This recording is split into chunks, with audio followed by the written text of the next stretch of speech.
Episode 3. The Reborn. Serena gazed at him and did not speak. Lawful fuck toy.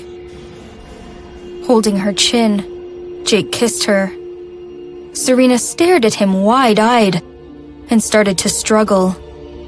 Lawful fuck toy.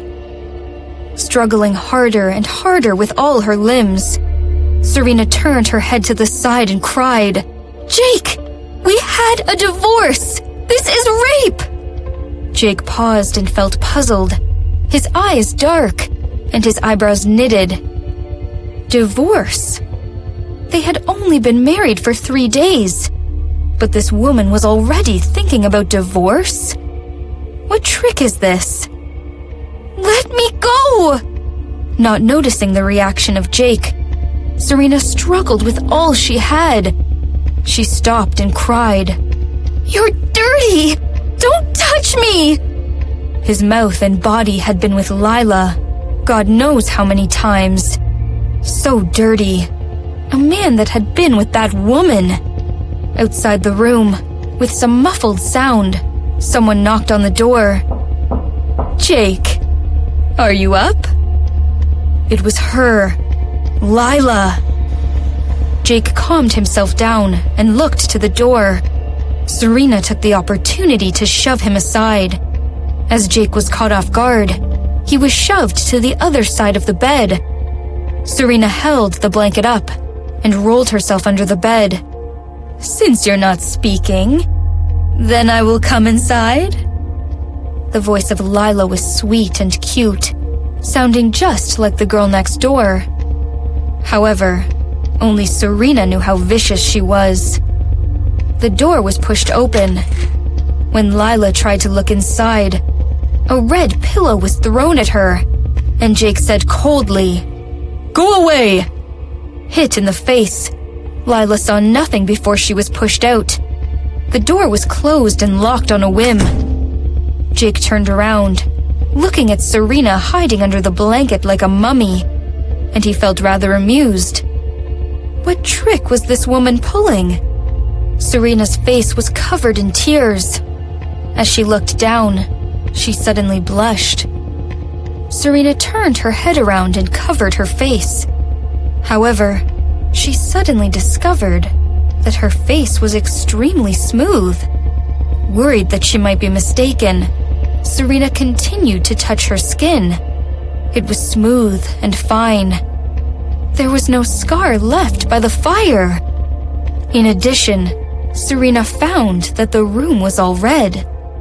There was red wedding decorations on the bed, the door, and even the pillow that Jake used to throw at Lila. Everything was red. The blanket and the linens. Serena looked at the sheet. A dried bloodstain was left on it. How come? The old house, wedding decorations, and the bloodstain. Her heart suddenly started racing. Serena thought of a crazy possibility, and her breath quickened. She looked at Jake and asked, "What year is it? And what's the date today?" Jake looked at her as if she was dumb. "We have only been married for 3 days, and you are a good actress. Serena, I underestimated you." He did not pay her any attention anymore. Holding his desire back, he walked to the bathroom. Serena's heart raced. She brought herself up to the vanity. The woman in the mirror had delicate features. On her smooth skin, there was no ugly scar. None. At 20 years old, she still looked a bit too young. However, she was a grown woman. Her eyes were wide, and her brows were fine. Everything about her oval face was attractive. There were lots of skin products on her vanity, all famous brands.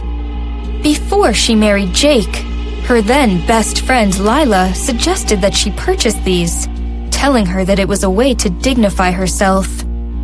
She had believed her words in her last lifetime. Under the guidance of Lila, she had bought almost all the products that were expensive.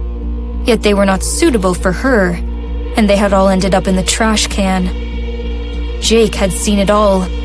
It was exactly those details that had made him hate his wife more and more.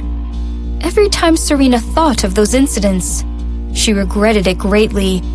She often thought of what she would do if she could go back, but she did not expect this day to actually come. Serena chuckled and then laughed.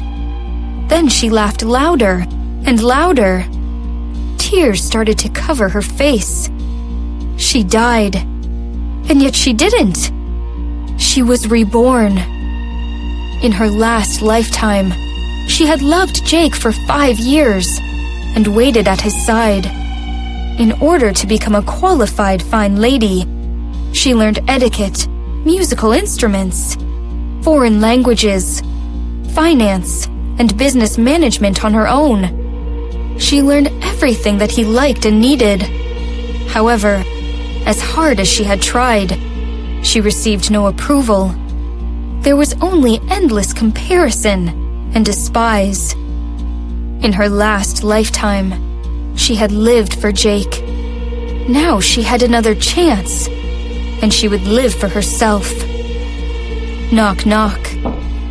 Someone knocked on the door, interrupting Serena's thoughts. "Who is it?" There was no answer, but Serena had already known who it was. She was in no rush to open the door. Checking her closet, she found a wardrobe of luxurious products. They were all picked by Lila. Each item was expensive, but none of them were suitable for her age and looks. Serena frowned and took a long time choosing. In the end, she still wore what she used to wear. It was only an ordinary brand. Although it did not match her identity, it suited her age and looks. Reaching for her lingerie above, Serena had just put her panties on when the door of the bathroom suddenly opened, heat spreading out from it. Serena was startled. She unconsciously covered her chest, turning her back to him. Jake was wearing a fitted black silk robe. His muscular body shone clearly.